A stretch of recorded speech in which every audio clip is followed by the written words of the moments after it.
Good afternoon, everyone. Thank you so much for joining us today. I'm your man here, Adam with Worldwide Stereo, and today the episode is all about turntables and vinyl. So a little Turntable 101 session. Thank you so much for taking the time to join us today.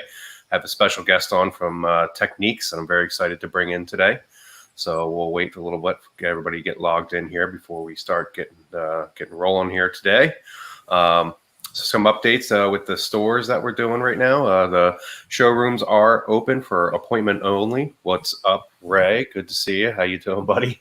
Thanks for joining, Ray. Appreciate it. Good to see you. So we are doing by appointment only in the showrooms. So they're back open, Montgomeryville and Ardmore. So contact those stores or your salesman locally. You can set an appointment up, get in there and check out some stuff. We are doing some curbside pickup. We have a lot of stuff on demo that, TVs, we're in model transition year right now between last year and this year with all the new TVs coming in. So you can capture some great deals on our demo TVs and come into the showroom and pick them up if you'd like. So, and of course, we're still doing installation, and we can help you out virtually if need be with video conferencing to look at what you want to have doing here. So looks like we're getting some people in. So again, today we're going to be talking about turntables. We've got Technics here with us today, and the SL1200. It was the wheel of steel, as they used to call it back in the day. What a turntable and what a history. So we're going to learn a lot about that today, talk about some turntables and some turntable setup tips and things like that. So we got more people coming in here, which is great. Bruce, how you doing? Good day. Good to see you. Cruising RSX, always a pleasure. Always thanks for joining us today. And of course, Bob, thank you. Good afternoon. Thanks for joining here. All right. So I to mention I had Technics here with us today. I'm going to bring in my friend Bill. Hang on one second, and I'll get him in here.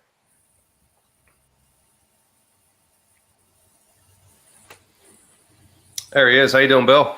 How you doing, Adam? Oh, great. Thank you so much again for joining us. That's quite the vinyl collection you got going on back there. That's awesome, man.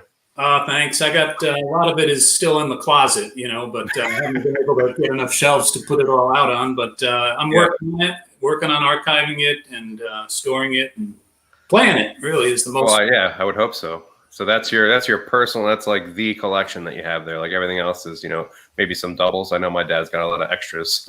I probably have a basement full of stuff too that I just kind of experiment with. I buy a few collections from time to time, and what I end up with is something that maybe I pick up 10 or 12 records that I keep. The rest of it is just bring it to Goodwill or something, or just bring it to the library. Public library has book sales and things like that. Oh, that's nice. I circulate a lot of stuff. So what you see is generally like the best of what I found and what sounds great. And what I'm a real, I'm a senior citizen, so I really love stuff from the late 50s, early 60s, 58, 50, the sound they got on those records back then. I just love I love to dig back then, and I discover all kinds of crazy things, jazz, you name it.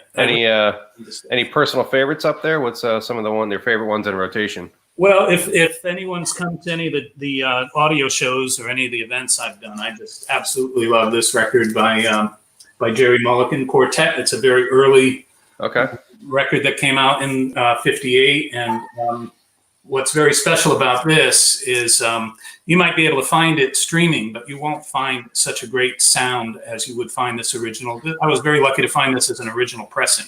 Oh, wow. Okay. It was actually unopened when I bought it. It was still sealed with a Columbia plastic on it. And it just sonically, the vinyl is great, and it's not 12, masters removed from the original. So it's just super sound, and it's just a great quartet. And I believe it should be up there with, Kind of Blue and Take 5 and by Charles Mingus. Those 4 records, I think, are just like a quartet of just the finest jazz. They're the most popular jazz albums. I think everybody knows them pretty well. I would add that to it any day. That's just one of my favorite records, Don't forget about Jazz at the Pawn Shop. Don't forget about that one. Yeah. That's a good one. Now thanks. Now I'm going to have Take 5 in my head all day. I'm going to be counting 5, 1, 2, 3, 4, 5. Hard to get out of your head. Hard to get out of your head. So I mentioned, Bill, you're from Technics. So I would love to start out. I'm sure people are maybe aware of the name, the brand Technics and what they bring to the table. Again, I mentioned the table. Look what I did. I didn't even mean to put a dad joke up there, but I did. So The SL 1200. My dad's a big vinyl guy. It's kind of how I got into all this. I mean, my evenings were spent listening to vinyl and putting them on tape and that kind of thing. And when I told him I was going to have Technics on, he goes, "Man, did you know that the SL 1200 was called the Wheel of Steel?" And I was like, "No." I was like, "I never heard of that," but it totally makes sense with the build quality and the reliability. So I want my friends out here to really understand the Technics name and kind of the history of them, a little bit, as far as, where they came from and where they're going right now. So can you give us a little background on Technics? Yeah, so Technics is a brand that's very dear to my heart. It's been around for a long time. A lot of people may not realize, but Technics brand was born in 1965. We were and have always been a division of Panasonic, which is what has always given us the backing. That's a great slide. Thank you. And to build the fine products that we're building all these years, we've had many firsts in the world of consumer electronics under the Technics brand. And interestingly enough, people may not realize, but the very first product we introduced was a two-way loudspeaker. That's it right there. Acoustic suspension loudspeaker was kind of the in thing, but in '65 it was kind of a new thing to get a small bookshelf speaker to give you a pretty full range of sound was a challenge. So that was one of our first products, and I usually save that as a quiz question. But since 1965, a lot of people have been following Technics all these years. They've had our turntables, they've had our amps and speakers. We make virtually everything. We've made professional products under the name Ramsa. We've made some of the very best reel-to-reel machines ever made, in studios and things like that. And we've been behind the scenes with our direct drive technology and record pressing facilities with the motor units for the drive systems for the cutter heads and things like that. We've made Tonearm cartridges. We're definitely have been around the world of high-end audio and professional in terms of DJ, and that's where the 1200 story comes in, which we're going to tell you some more about. But what really probably kicked off the Technics brand for the future was the fact that I'm not sure if everyone knows, but Technics invented direct drive for turntables. So that in 1970, by the way. Wow. So that was a big deal. And if you at any point, if you want to. I don't know if you wanted to start talking about this now, if you had some other questions, because the story just goes on if you don't stop me from talking. Yeah, we'll get into the story a little bit later. But as you can see, Technics certainly had a groundbreaking, an ingenuity in the industry and kind of changed the game a little bit and became one of the most popular turntables out there. So again, that SL 1200 is something to be sought after and commended. And hopefully one day it winds up in I don't know if it already has, but like the Smithsonian or something as an iconic piece in our world, because it really changed the game. So please, everybody out there, this is an interactive show here. So if you have questions, turntable questions and setup, please post them in the comments here, and I'll be happy to get them up there. And Bill and I do our best to answer them for you. Bill, what is your position then with Technics? Like, what do you actually do for them? So as I say, I've been, the brand has been close to my heart for a long time. I've worked for Panasonic since 1982. So I've been with the company a long time. And before that, I sold my first Technics turntable when at the time we called the brand by Panasonic because people didn't really know who Technics was. That was like in the late 70s. And I started working in a little hi-fi shop. And we sold Technics. It was a great brand for us. And back then it was, when the SL 1200 was introduced and all this great stuff was happening in the world of turntables and audio. How a stereo system was really, that was our only form of entertainment besides TV or reading a book. We didn't have CDs, didn't have games, didn't have VHS was just beginning, so we're just starting the time shift and things like that. So a great stereo was an important part of the system. So the reason I point that out is because I've just been around the brand for so long, and I really appreciate everything they've done. So, and I've worked in the Technics division and the Panasonic division all my career, and the brand went away for a little while, maybe around 2007, 2010, and a lot of people thought we just went out of business, but Technics never really went away. They were just, the engineers were busy rethinking how to make the brand into, bring the products back into a more digital world. And in 2015, we brought the Technics brand back globally. And in the US, we introduced it in 2015. So since then, I've been back in the Technics world of business development manager. And since 2015, I've done like 75 events and shows. And it's just a whirlwind for me. And I'm just so happy to be, it's like, I just love all this electronics gear and just have a lot of fun talking about it. Sure. You and I don't work a day in our life, right? Because we have too much fun. I don't know if it's all true, but most of it. Some days we work, right? Yeah, some days we work no matter what. Yeah. So we certainly have a lot of fans out there. We got here Phoenix Vinyl. I use an SL1200 GR to cut records currently. Oh, nice. Yeah. Here's Robert. Technics 1100s were part of my teenage years. Here's a guy, Chris, had a pair of 1200 MK5s when I was a DJ, rock solid, even with tons of miles on the road. Yeah. So, I mean, that's just speaks to Techniques again in the build quality. So thanks for that, guys. Thanks. Yeah. So I'd like to get started here in this first section here. I kind of want to talk about, again, this is a vinyl overview, kind of a 101 basic on turntables and vinyl. So I've been getting the question as, we've seen this excitement around turntables come back over the last, I'd say really last 5 years. It really escalated quickly here as the popularity, people still come in and they say, why vinyl? Why do we want it? Why do I want that? We had that. Don't we like evolve and we kind of leave those things in the past a little bit, but music is music. And, I'm a big fan of all of it. I really, I've been doing this 20 some odd years. I'm 40. So I kind of like where my position is. I kind of early on grew up with all the old stuff. That's all I had. And I've seen all the new stuff come out. And so I appreciate both sides of it, as I'm sure you do too. And I always tell people, look, there's great sounding vinyl out there. There's also horrible sounding vinyl out there. There are just records that don't sound good. And then there's, on the other side of that, there's great sounding digital content out there. And if you folks out there remember from a show we did a few weeks ago when I had my buddy David Solomon on from Cobuzz and talking about how great all of that digital music and content can be and the convenience, and it's at your fingertips, and the things you can do to make your own playlists and archive things. And it's just wonderful. You can take your music everywhere with you. And it's so awesome with the digital world, and it finally sounds good. But just like records, there's great digital and there's also bad digital too. So I think to corner yourself into maybe one media, I don't know, why not have it all available to you? So that's kind of my standpoint as why vinyl. And I mean, Bill, you have similar experience there, or am I? I certainly do, and Techniques certainly does as well, because when we did bring back the brand in 2015 at that first CES show, there was no turntable featured. It was two really beautiful high resolution digital amplification streaming systems. This is even before Tidal was really making a name for themselves. It was Spotify was some of the early things, and MOG.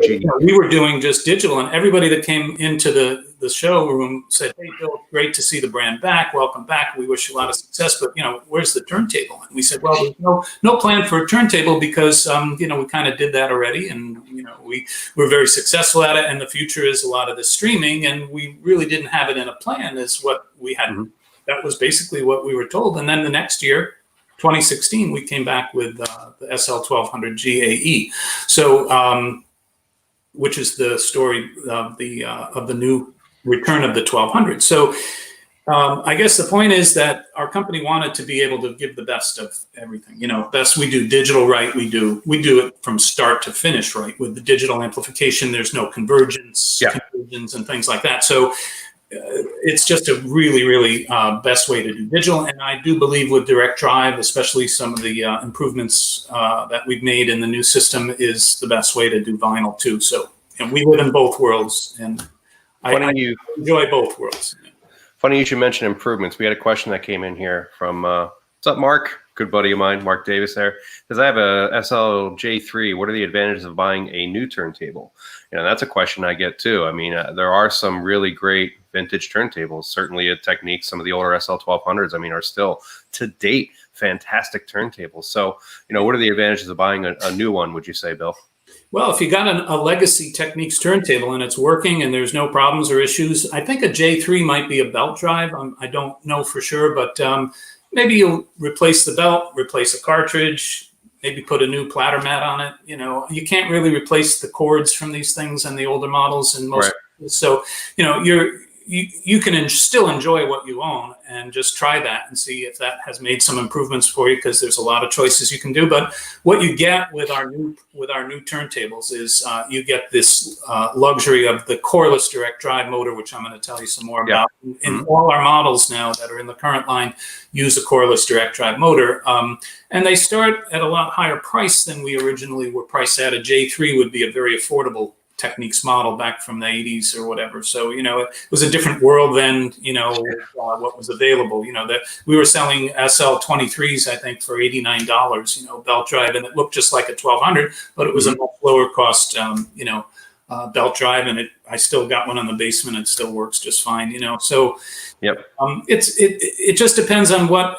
A lot of things need to go along. When you get a turntable like the 1200 GR you have in your studio there, or the 1210 GAE that I have here, other things need to be improved along with that if you really want to go along for the ride and hear the best result from that. So you don't want to just buy a very expensive turntable and plop it back into a system that doesn't have all the other things to go along to support it. I think you wanted to talk a little bit about cartridges, phono preamps, and things like that. It's all very, very important. And then again, if someone gets an impression of vinyl and they get the wrong impression of it, if they haven't set everything up, it's not fun either, because it's a lot of work to get everything going, and you want to get a good experience, I think. For sure, yeah. I sometimes tell people, my turntable here, which, thank you for loaning me this 1200 here, and I'll show that a little closer. But for me, a record player and a turntable is kind of like a classic muscle car, that you keep in the garage. And I love listening to it, but I don't take it out all the time. You go for that drive, and it's work to maintain that car, so to speak. And it's a little bit of effort to put a record on, and you gotta drop it down, you gotta clean it a little bit, and all those things that we'll talk about. But man, what a ride. It's so worth it. If you get that good sounding vinyl record and you sit down, and there's just nothing like it. It's special. It's different than that digital stuff. So that's why I like it so much. Yeah. So getting into a turntable, I'm going to bring up, I have another camera sitting on this SL1200 here. So let me just pop that up into the stream so you can see. So hope everybody can see that. That's the SL1200 that I have sitting on my desk behind me right here. And we just want to kind of, go over some of the basics. Let's talk about maybe something that's not, maybe so I got some people on here that, never bought a turntable. They're interested in it, but they have no idea how it works, So we want to kind of go over some of just the main parts and pieces here. So I'm going to grab this camera and maybe move it in just a little bit there. Okay. So your main, of course, right here, this is your, basically your deck here. That's all I got to call the deck. And this is our plinth. And this has a lot, when you make a turntable, and Bill can certainly speak to this, this is important here, what this piece is made of. So you have that, you have your plinth, and then here you have, I'm on the, let me raise that up there. And here's your platter, certainly what it spins on. And typically on top of the platter, you can have some form of, this is one of my records here, some form of mat here. I mean, I think everybody should have a worldwide stereo mat, but I'm just, I just had that laying around, so I had to kind of throw that on there. Yeah, mine says Technics on it. So okay, yeah, go figure. And then back here, let me get that record back on there. Back here, of course, this piece right here, this is called the Tonearm. And we'll talk about that a little bit later, too. There's different shapes to Tonearms. This happens to be what's called an S-shaped Tonearm, and then there's just your regular straight Tonearms, and advantages and disadvantages or whatnot of that. We'll talk about that later. Up top here, can you see that good? Where I'm pointing? No, I'll move it over a little bit. There we go. Yeah. So at the very top right here, this is called a head shell. Okay, this piece right here, this is the head shell, and that's what the cartridge itself attaches to. This blue thing down here, this is actually an Ortofon 2M blue, and that's a cartridge. And that's where all the electronics of what's being read off the record kind of get converted into electrical energy that gets sent out to your system and into your speakers. And one of the most critical pieces on the turntable is your stylus. Okay, or the needle. Everybody calls it the needle. And that's what's sitting down in between those grooves and reading those things. So those are some of your basic, just overview parts and pieces of a turntable. Did I really miss anything, Bill, that you'd say? Only some things that are unique to the 1200, and that's perfectly understandable. All turntables generally have to have all those points that you brought into consideration, are like your car has a gas pedal and a brake pedal and a clutch and everything's in the right place. The 1200 is designed with all that in mind, and the 1200 that you have there is like the culmination of 40 years of engineering into that piece. So a lot of what you see there was not in the original 1200 that we brought out in 1972, it's really designed after the 1200 Mark II, which was from 1979, and we can show you some of those examples. So the style is very deliberately brought back. This is not an original 1200, to be clear. You're looking at a SL1200 GR. We make this in black and silver. A SL1210 GR is the black version. So this turntable is our mid-level model, but it's designed to bring back all the enjoyment that a 1200 had originally. And some of the things that you pointed out was the plinth. This is a two-layer plinth that uses a solid sheet of aluminum on the top plate and rubberized plinth underneath with four very special isolating footers that can be adjusted for level and balancing, and they absorb vibration from the ground up. Turn a little bit here. I don't know if you can touch that target light for me. Maybe push that target light up and down. That's a very special feature of the 1200, along with the strobe etchings that you see. These are all things that you generally didn't see in a consumer turntable back in the 70s.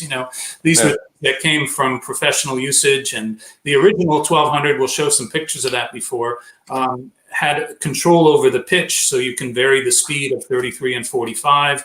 If you zoom over to the right, you'll see a pitch fader, so I can actually change the pitch, and I can vary it plus or minus 16%. So I can actually go from 20 RPM to 90 RPM with any of the new Technics turntables. So it lets us play 78s, and it lets us play 33s, and you have that variation in speed so wide range that you can cover all that. And with the direct drive motor we're using, the new coreless direct drive just gives us that perfect rotational accuracy that we love. And what you're seeing is an iconic design that we kept very deliberately to pay homage to that original 1200 Mark II, and which was brought out in 1979. It's kind of a very special year in the world of consumer electronics. I don't know. A lot of things happened in the world then. The 1200 Mark II came out. One of the things. I was born. Excuse me. There you go. And to plug my competitor, but their friendly competitor, the Sony Walkman came out in 1979, and I think ESPN was born in 1970. A lot of things happened in the world that this is definitely one that was quite a story. And so it set the pace for the future of all the Technics tables after that. I mean, folklore has it that we've sold close to 3 or 4 million of this series. It's just amazing. That'll never be done again. But what we did when we brought this turntable back, as much as it does look like that original 1200, everything has been re-engineered and changed. The only thing that hasn't been really changed is the dust cover. They use the same for the dust cover. It's got that hump on the back, on the top, so you can raise or lower the vertical tracking angle, and that's about the only thing they didn't re-engineer. But all the materials, all the performance aspects of it, the motor, the drive system, everything about the 1200 has been improved. That target light, if you want to push it down and push it up, you want to just show, and that lights across the record so you can see exactly where to drop the stylus. Yeah, it's a little sunny out, folks. You can't quite see it that well, but yeah, it lines up right across the record there to help you see those track ending, starting, and stopping points there for you. So you did bring up talking about direct drive and those kinds of things. And the other thing I wanted to bring up about turntables, everybody, is that there's really two kinds when it comes to, let's say, it's automatic versus manual. And there are a lot of turntables that are manual. And what that simply means is that there's no automation inside the turntable to be expected. You have to, with a manual turntable. So if you want to watch me here on the bottom, the SL1200 there screen, when I want to play a record, I need to move this. I need to start it, so I need to start it, and then I have to bring this over to where I want to drop it down on the record, and then manually lower the arm onto the record. That's manual. There are some automatic turntables out there that have buttons, and when you hit start, that tone arm comes over by itself, drops down, starts playing. When it's done, it lifts up and it brings it over. And it's for a while now, I would say there's been just all new turntables that are coming out are manual. And I have a lot of people that are asking me for, they want maybe a little bit of automation, like, because when it's done playing, it just gets to the end of the record, and then it'll just sit there on that lead out edge of that record and just sits there, and it'll keep spinning and spinning and spinning, and your stylus is just hitting there. And it can, if you do that all the time, you're kind of putting a little bit of unnecessary wear on your stuff. So nice enough, what Technics did with one of the models that they have is they put an auto lifter feature at the end. So it's kind of semi-automatic in the sense when it gets to the end there, the turntable can tell that it's done playing, and the lifter will lift up that tone arm for you and get that stylus off the record. And Emily's commenting now. So he says, Noah freaks out when I let a record continue spinning for too long. See, you need a lifter. You need a little bit of an automatic piece there. That'll totally help you out with that. So those are your two different versions of the turntable that are out there. So the 15, that's the SL 1500, right, Bill? That has the auto lifter, right? It has a auto lift at the end. It also has a built-in phono preamp, and it's designed for someone that wants to either get back into vinyl, someone who doesn't really hasn't really paid a lot of attention to their record collection, wants to get back into it. It comes with a phono cartridge and a phono preamp, and it's also available in black and silver. Yeah. And it's cordless direct drive at a very affordable price for that feature. And we're very proud of that turntable. And the reason it's just an auto lift is that we don't want to put any mechanical controls on the arm while it's in play. That's the biggest reason why no one makes automatic turntables, because it requires additional mechanical features that can hinder the tone arm in play. And we all want the best performance from the tone arm. We don't want to have any kind of interference from other mechanical parts and things. So this is a circuit that just lifts it up at the end. It doesn't return. It doesn't start automatically. And if you have a 1200, there's a company that makes something. This is called a little Fwend, and it's available. You can buy that and put it on a 1200, and you can have it lift up. So there's a lot of different ways to deal with that, and that's one of them. And it works on the 1200s. I have a lot of. My 1200s are set up with a lot of different aftermarket features that add to the enjoyment of it, and that's just one of them I like. It protects me from waking up to the lead out groove the next morning. Yeah, right. So I got some questions in here that I want to get to. One comes from Mark A. Miller. It says, does playing old worn albums in between brand new vinyl albums harm the stylus enough to hurt the new albums? Well, Mark, we were going to cover definitely later something talking about cleaning, which is important. Now that and the overall issue could be is that the old albums have material or dirt or dust or some piece of particle on the record that the stylus is going to pick up and retain. So when you have a turntable, you certainly want to have like a little tackle box of little tools to kind of work on it from time to time, and cleaning in your cleaning routines and things like that. I'll show you one thing that I use here, and I always keep it handy. And this is one of my, I'd say you use this a lot. That's the one. Yeah, you got that one. I got this one. So, okay, this is called a little Stylus Brush. Okay, and these are critical because your record you'll notice on you're looking at your stylus, you're looking at it, you're like, man, is that a dust bunny on there? What the heck is that? And it ultimately always kills the sound of the record because it's in between the music and your speakers. So you got to get rid of it. So this is a great little thing you want to keep your hand on. Certainly when you buy an old record, I think the first thing you should really do is clean that record, as best as you can.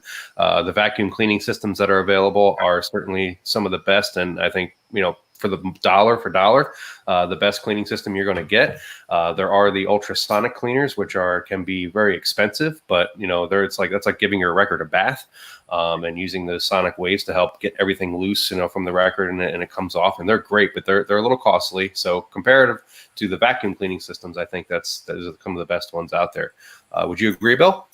Yeah, I'd highly recommend, if you're doing what I do and investigating a lot of music and buying up collections and things like that. The biggest challenge is when you find a great record, I really have to hope that it was played on a high quality turntable, and that's the problem. Like, no matter how good my turntable is working, if that record was played with a nail, or a ceramic, sapphire stylus in there, that's what a lot of people use these, close and plays, and unfortunately, no matter how much you clean it, you're gonna these Shibata styli and some of the some of the stylus tips, that the moving coils emulate the original cutter head. Those go a long way to giving you the performance, even from records that have been damaged not quite that deep into the groove. So that's my biggest challenge when I find a lot of these older records. But definitely want to clean that in between. And depending on the cartridge you're using, you can use a Stylus Cleaner, which is a fluid. They don't recommend it for moving coils, but for moving magnets, most cantilevers can handle a Stylus brush with some type of, I'm not sure if it's alcohol or what it's used, but that goes a long way in keeping it clean. I brush it off in between every record, just generally, and get a good handheld record cleaner. And there's a lot of choices as far as what record cleaning system to use, and they range in price as high as the turntables. Guys will limit some of these things. Ultra Desk, $4,000 ultrasonic cleaner. It's unbelievable. I use an Okinoki day. It's a machine, and you could. What I did a while back, folks out there, we sell from Project the vacuum, the VCS cleaner. On our YouTube channel there. You can check our videos out. I did a nice product review of that a while ago. That's a really good one we keep at the store. I bring my records in and use it as much as I can to keep them clean, and then put them away, and so I can play them the next time. Also, anti-static brushes are great. I use this one from AudioQuest to, after I clean it, that's the one. Jeez. That was not. We didn't rehearse that. I didn't know he was going to pull that one out. But this is the good one.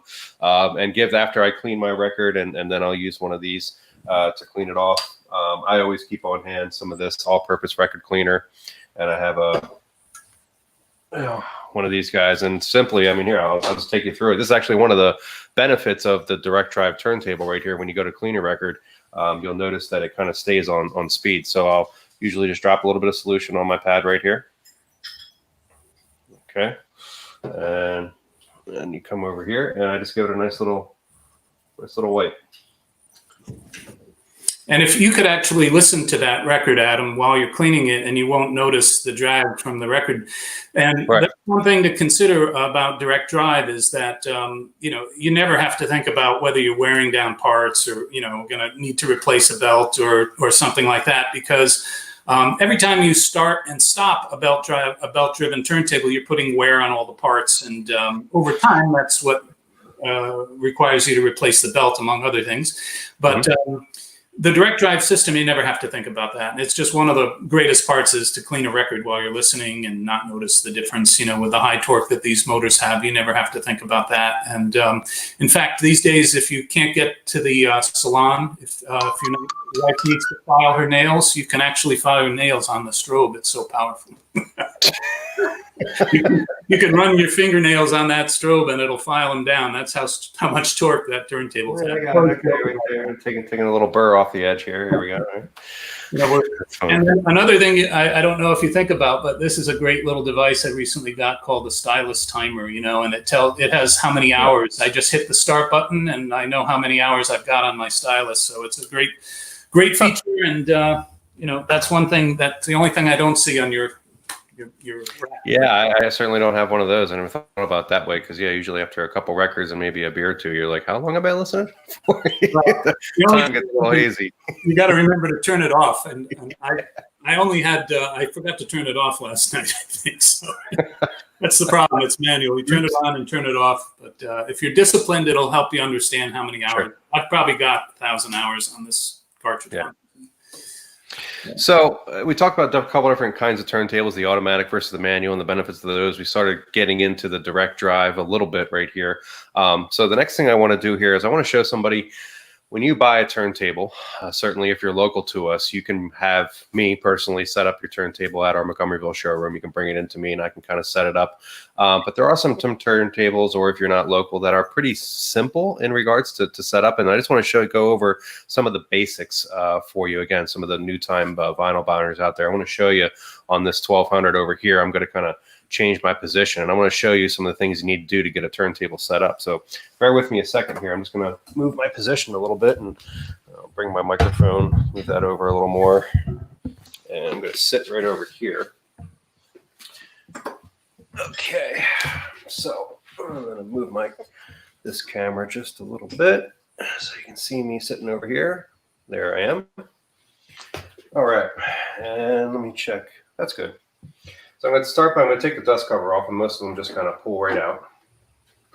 Set that off to the side. All right, so a couple of things that I really like about this style turntable here. First, I'm going to talk about, remember I talked about the head shell before? And when you look at this, it's got a collar on it. And if I can turn that,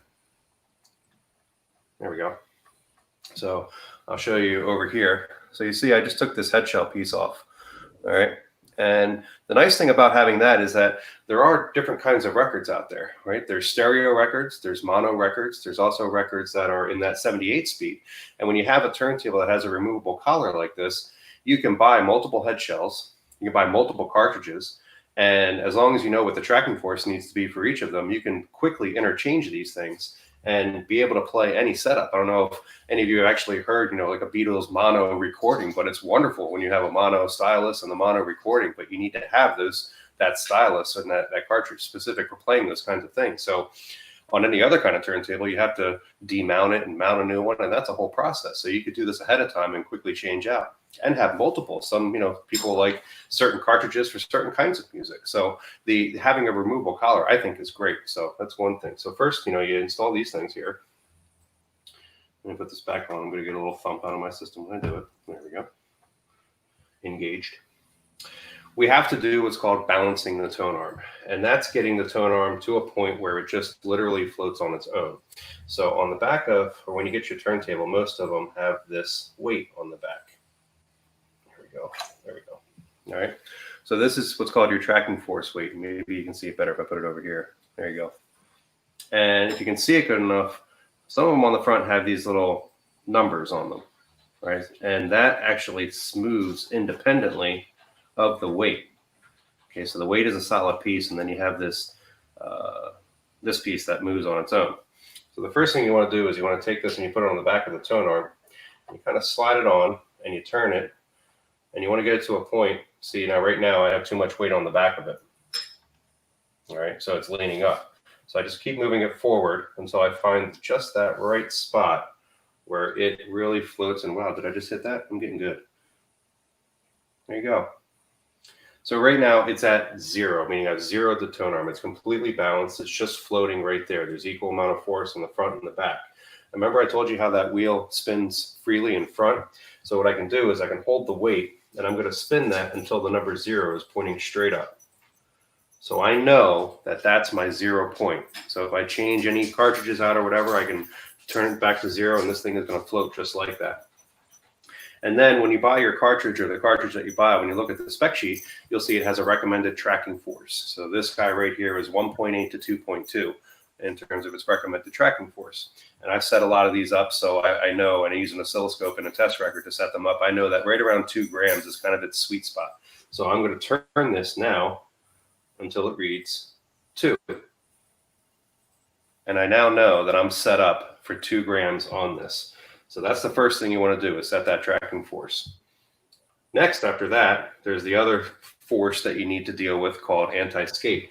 And Technics makes that little adjustment with a dial right on the side, which is really nice. Some people use little hangers and weights and things like that that can be hard to work with. But this one is right on the side. So it's just a dial, and it says anti-skate right on it. And I just turn that over. And here, I'll bring you in for a close-up over here. Let me grab this camera here so you can see what I'm doing. All right, so it's this dial right here, and I'm just going to move that over to match the tracking force that I set it at, which is 2. So now I've got my weight set at 2. I got my anti-skate set at 2. So I've got all of my physics, we'll call it, of the turntable set and ready to go here. Another thing that you may need to adjust, and this is nice for the Techniques right here, is this is a adjustable, you can adjust the height of this, called the vertical tracking angle. I can move this piece up and down, and they make it really simple for me. I just take this lock, and then I can spin this dial right here. I believe number 2, I think it's number 2 or number 4 is the right height for the ortofon. I'm just going by memory. I forget what it is. We have there inside the owner's manual. There's a reference that matches the height of the cartridge, and that's how you'll adjust the VTA. Very nice, good. So, but you see here, I just turn this right here, and that's going to move up and down. So you know, because you want the tone arm to kind of be level.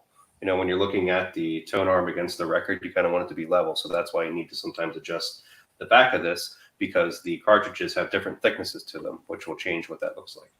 And if you get really good at that, that VTA can be adjusted on the fly. So if you want to adjust for 200 gram vinyl, you can very carefully just adjust that and go back to play the records even more properly. You know, when you're taking, you put mono cartridge or 78 cartridge, you can also adjust the VTA to as we call on the fly for changing for different heights of thicknesses of vinyl.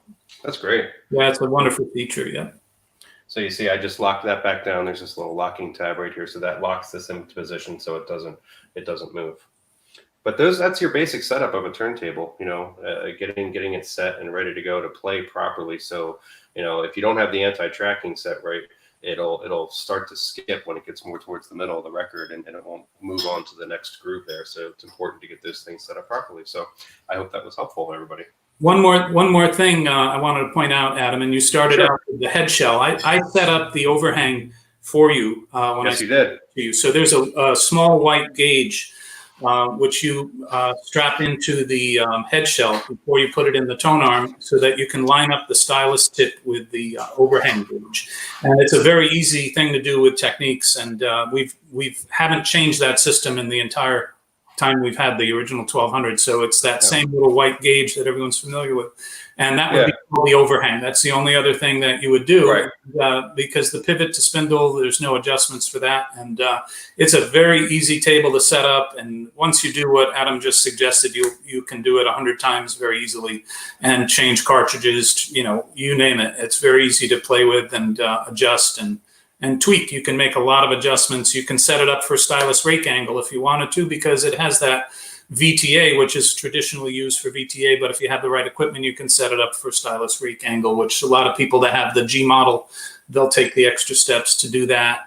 That's the $4,000 turntable. That's our flagship in the 1200. So a lot of flexibility with all this. So what he's referring to, folks, you see how these screws right here can slide up and down?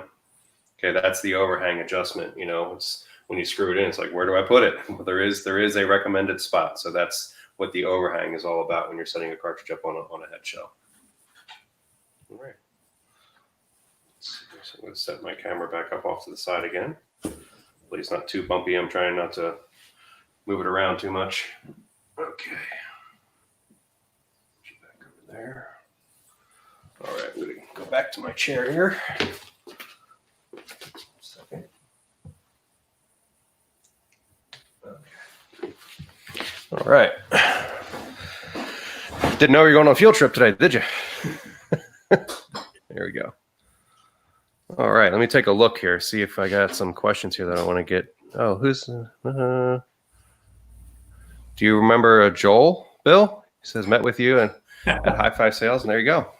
Great to see that. Thank you for joining us, Joel. I'm going to have to put my thinking cap back on, but I do appreciate you coming to that event. We had a lot of fun down there at that event. We do a lot of events around the country, and really appreciate people coming out and seeing what Technics is up to.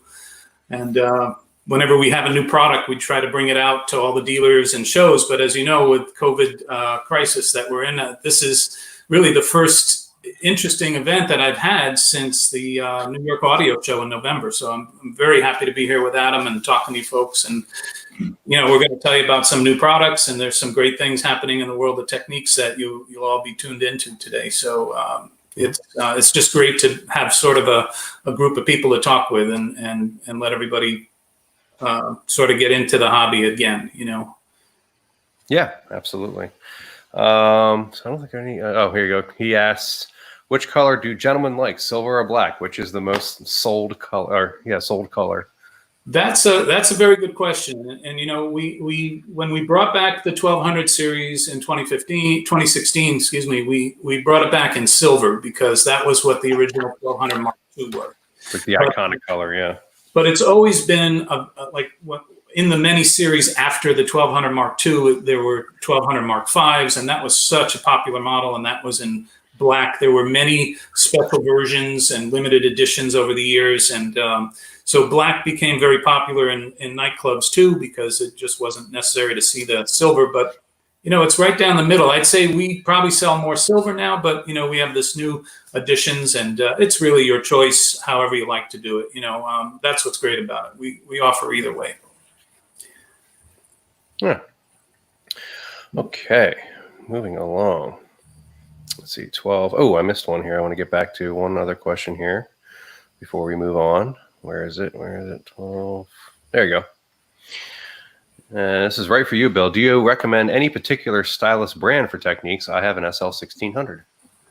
Well, what's great about the S-type Tonearm that Technics uses is that it allows a very wide range of cartridges. So, you know, it's as a brand, it's difficult for us to make a recommendation that would cover everything. You know, what I encourage everyone to do is to try some different things. Your dealer's recommendation is often one of the best things to go by. If our behavior has any indication, you know, our 1500C is comes from the factory with an Ortofon 2M red. Be an ideal cartridge for a 1600. The 1600, if I remember right, was the fully automatic single play direct drive. That's a nice table, and it's about $100 cartridge. And the one that Adam is using right now is also a good choice. That's, I think, around $250-ish. But you know, there's so many choices now. It's very hard to make a mistake. You know, you really have to go out of your way to pick the wrong cartridge for these S arms. They're very flexible, and they're you know, mid compliance and wide range of tracking. So I don't think you have to struggle too hard. You can read a little bit, and there's a lot of great choices out there. You know, Grado makes a great cartridge. Sumiko makes it. You know, I think Adam's using a Sumiko, and you know. Yeah, I'd say they all have their own kind of sound. It's kind of like speakers, you know. I mean, the speakers have their own tone and their own signature to them, and somebody might like Klipsch over Focal or B&W or something like that. So they're all really, really good. It's just they all kind of have a signature to them. So it's important to talk to your dealer and talk to them, and they'll, you know, I've personally had a lot of experience like Bill with many different cartridges and mounting different things, and you know, they all sound a little different. So it's important to find one that you like. Okay. Experience playing a record on a... Okay, this is a good one here, Bob. I like this question here. So could you explain the sound difference an average listener would experience in playing a record on a $300 to $600 turntable versus a $1,500 and up turntable? Broader dynamic range, etc., things like that. I'll start real quick here, Bill. I would say you hear less of the turntable. Okay, and that's, I think, an important thing when you think about when you're listening to a $300 to $600 turntable versus that $1,500 one. That $300 to $600 one's build quality is going to be more susceptible to everything around it. You got to remember that I always equate, if you think of a stylus there, it's a microphone. I think of it like a microphone. It's picking up everything, and it doesn't know the difference between somebody walking across a floor, between a subwoofer sound or somebody yelling or anything, any vibration in the room, it can pick up. And your better turntables, the ones that are a little more costly, like $1,500 on up, that kind of thing, they're built better to avoid those kinds of things. So that's what I mean by getting out of the way, because really you don't want anything between what's on that record and coming out of the speakers. So a better turntable that's built better like that will do a greater job of avoiding those things that can get in the way, those other vibrations that we don't want to hear through our speakers. What would you say, Bill? That's usually my first go-to answer on a question like that. I think that's a very good explanation, is that, you know, the idea of a high quality turntable is to actually, you know, not contribute sonically to the listening experience, right? You don't change whatever's on that record. So the more you can do to get yourself out of that equation, the better. And that's what Technics has done with this coreless direct drive system. The signal to noise ratio is just some of the best specification used right now, and that's what we're talking about how it makes as little noise on its own, right? And then the ability to track a record with better quality. And then if you're playing the system at a loud level, you want to be immune from vibration and feedback and things like that. And Techniques, from its DJ heritage, has had, very, very good at that. And that's what the 1200 is known for. But just to be able to play 33s, 45s, 78s now with this, most turntables don't have 78. And to be able to change the head shells, all that flexibility comes with a 1200 experience. And just the usability of it, the target light, in a dark room, I don't know if you have a light above your turntable, but target light's a great feature to play three, if you want just to hear one track. And I think that the other thing that has to be considered if you are going to make an improvement is that, the phono preamp could be considered.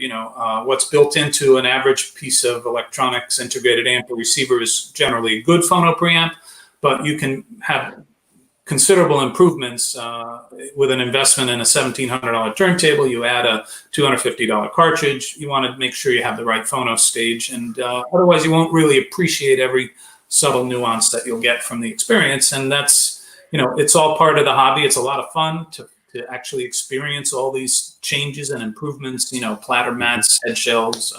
You can change the wires from the head shell to the cartridge, just like you use heavy gauge speaker wire, you can use heavy gauge cartridge wire. So, tweak to your heart's content. You can put new AC cords, you can put new RCA cables. You couldn't do that with the original 1200 series. So a lot of things have changed with these. Yeah, or some of the turntables in general. To Bob's point here, talking about the differences in a $300 to $600 turntable versus a $1,500 one on up.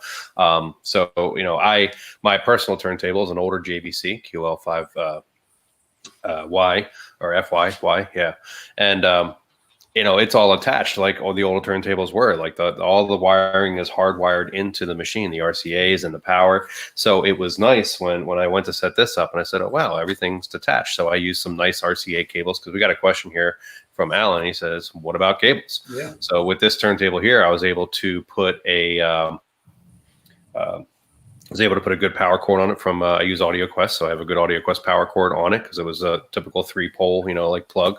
And then I put some good RCA cables on it too, ran my own ground wire, and away I went. So that was, I think, a big advantage to a newer turntable and maybe a more expensive one, to give you those freedoms to customize it, because just like cartridges have different sounds, cabling has different sound too. Some people prefer pure silver. Some people prefer, a blend of the two, or different companies that do different things. I mean, cables, we could spend a whole hour talking about cables and what the benefits they can have. So, yeah, that was nice on a turntable of this, and that you wouldn't find, necessarily on the lower end ones, or I won't say the $300 to $600 ones compared to this one, giving you that flexibility.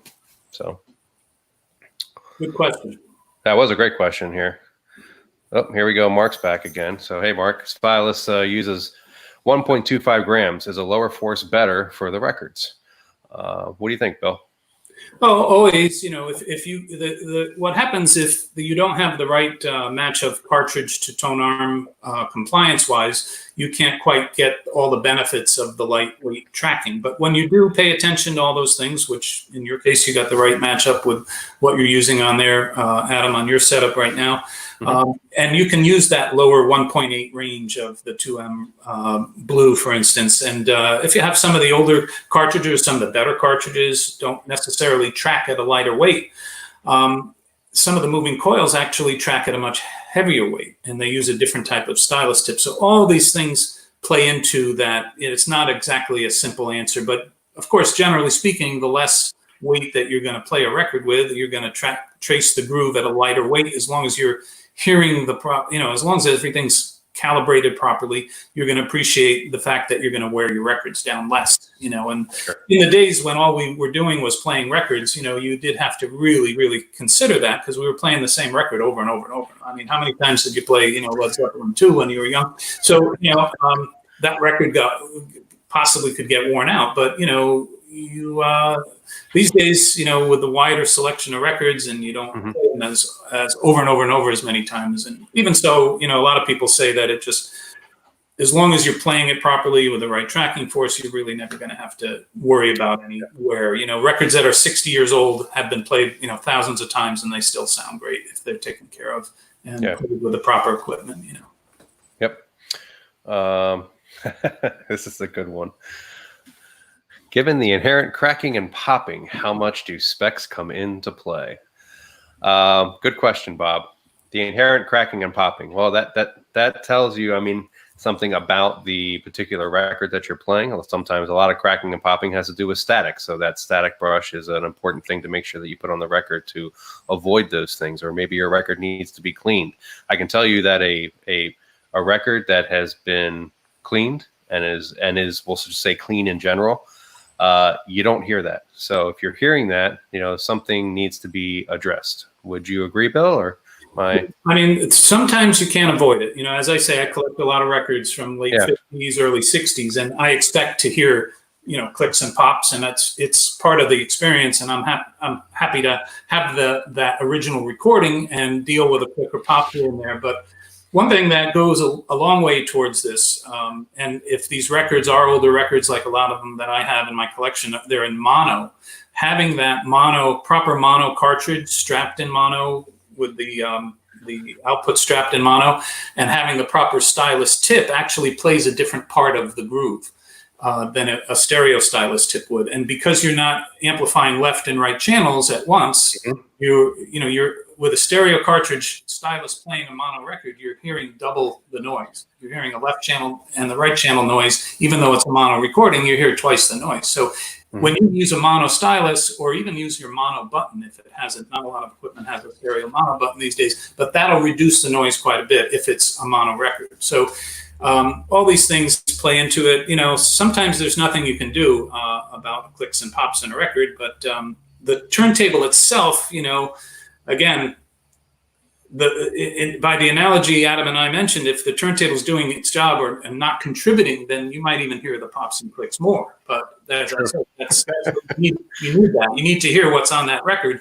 And if there's pops and clicks, well, you got to get a better copy. Is my suggestion.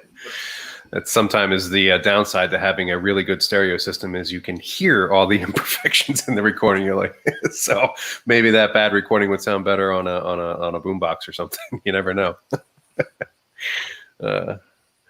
So we are getting close. I can't believe an hour is almost gone here, Bill. I would like to talk about the turntable that you have there. I got a great image, and so you can speak to this one. This was the turntable that brought you back, right? The first three release. Well, when they came back. This is a very special model, and you can put it up anytime you like. Put that slide up anytime you like. When we first came back in 2016 with the SL1200, we called it the SL1200 GAE for Anniversary Edition. It was to celebrate our 50th anniversary and of the 1200 Mark II, and just 50 years in general. And the original one was silver, and it came out in a limited edition, of course, of 1,200 units, and globally. So in the days when Technics was, in their heyday, 1,200 units, it was like a sneeze. They had these limited edition versions back then of 5,000 units and 10,000 units. So this 1,200 units was highly limited edition, and truthfully, we sold out globally in like 3 days or something. Wow. We sold the oral orders were taken, and such a big story in the world of turntables at the time. We're very proud of bringing that back, and our engineers just did such an incredible job. And this is a $4,000 turntable we're talking about. So it has quite a following now, using this coreless direct drive motor that we have, and just having it built into that 1200 experience and everything about it. So to celebrate our 55th anniversary, which is this model you see now, is called the SL1210 GAE, and there's a limited edition series of 1,000 units, and it is all black. Everything is black. The Tonearm, all the mechanisms, the counterweight, the 45 adapter is black, and it's a gorgeous anodized finish on the top plate. And this is a 4-layer plinth, a 3-layer platter with a layer of brass on the top, and it is just 40-pound wonder, And it's a magnesium Tonearm. Although you see it black, it is true magnesium, and it is just an amazing offering. It'll be one of 1,000 in the world. If you can get one of these, we're getting close to selling out. It's truly a direction of Technics to do the 55th anniversary. Was impetus was done behind our German team, our European team, and they are speaking for like 700 of these 1,000 units. So they're pretty much sold through these, and same thing in the US, and we're getting close to selling through. There's only 300 left for the rest of the world. So that's Australia, I think, and North America. So, it's a very truly limited edition, and, it's just a gorgeous piece in black. I mean, it's, you got to experience it, I guess. You got some great images up there. And if you click back on the screen again, the live screen, I can show you something there. And, I just like one thing I didn't do is show you the motor that's behind all this. And this is the new coreless direct drive motor. It's a twin motor, which has more torque than the original SP10 Mark II or SP10 Mark I. And that's why some people can use the GR for a cutting lathe, So this motor is the G series, the GAE, the $4,000 model. We basically make half of it to make the GR. We have to take that $4,000 turntable and scale it back. So, but this is the heart of it, and it creates so much torque. It's just, just a wonderful. This is the magic behind, and to keep the speed accurate, we didn't talk about it much, but to keep that speed accurate more so than we ever did in the days of quartz lock, it uses Blu-ray technology. Trickled over from the Panasonic side of things. The technology that controls a Blu-ray speed, DVDs and Blu-rays and change speed all the time, and they need accurate speed control. And a similar design, digital control. As much as this is an analog device, all the Technics turntables have this digital speed control to monitor that. And no matter where you have it, if you have your pitch control set at 3% off, 16%, it's going to stay that way until you want to change it again. So that's the prowess behind this. This limited edition is just a great piece. And if not, the regular G models are available. The silver G model is a great piece. Sonically, not much of a big difference between an anniversary model and a regular model. It's just some people like to collect turntables, Yeah, we like those people. So bring them our way. Yeah. Wow. So God, I would get my hands on one of those things, but maybe not. I might get in trouble. Yeah, you got to check the wife acceptance. You might need a new car instead. I don't know, but Well, folks, I know there's some questions in here that we didn't get to. Don't worry, we will get back to you with those. We'll go through them, and we will certainly get back to you. There were a couple questions I'd like to get to, but it looks like our time is up today. So, Bill, thank you so much for joining us and spending the afternoon with us here. It has been great learning from you, and there's things about turntables that I learned from you today, which were awesome. So thank you for taking the time and joining us here. I'm sure our friends out there that were watching are also very happy. So thank you. Very good, Adam. Thank you for having me on the show, and thanks everyone for watching. It was great spending some time with you. You're welcome. You're welcome. I want to remind everybody, so tomorrow we'll be doing a broadcast for our happy hour. We'll be back tomorrow, 5 o'clock. So join us for that. We're going to talk more vinyl and turntable, myself, and I have some of the Worldwide Stereo guys on just talking and about what we like out of turntables and things like that. So it'll be a really good time. And then we'll be back next week, same time at noon. So remember, we're here for you. Our showrooms are open by appointment only, and we hope to see you soon. So again, thank you for spending some time with us and joining us today. This is Adam with Worldwide Stereo, reminding you to listen to music every day. So long.